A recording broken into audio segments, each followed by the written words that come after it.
Well, many transactions in agriculture are conducted on an informal basis. However, when there's no signed writing confirming an agreement, what seems to be a rather straightforward sale can turn into something very complicated. Roger McEowen with the Washburn University School of Law joins us now for your Rural Money segment. Thanks so much for joining us, Roger. And let's start with some background on the writing requirement for sales of goods. Well, good to be with you, Christina. And this writing requirement actually dates back to 1677 from the English Parliament, and it's carried over to the United States, where, of course, we get a lot of our law from England. But this was known as the Statute of Frauds, and what they were doing in 1677 was putting a writing requirement in the law saying that certain contracts just have to be in writing to be enforceable, because we don't want people backing out of deals on an alleged oral agreement that one party says we had a deal, the other party says we didn't. So in certain situations, the law requires these contracts, these types of contracts subject to the statute of frauds to be in writing, to be enforceable. Okay, when you talk about the complicated language that goes into these contracts, how do you know what situations require enforceable writing rather than an informal arrangement? And what would you recommend to your clients is the better option?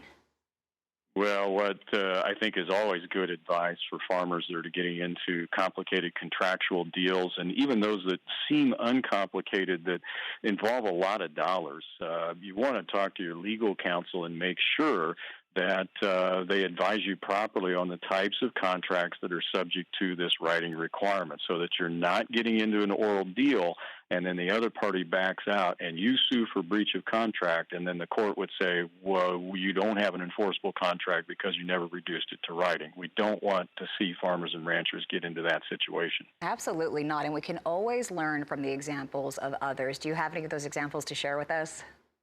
Yeah, I recently wrote a blog post on this, and in that I talk about a Nebraska case, and it's back in 1990, but the principle still applies today. And basically what they were doing was the farmer was selling over $50,000 worth of dry edible navy beans to a buyer, and these arrangements, the process of calling in and selling the beans was never reduced to writing.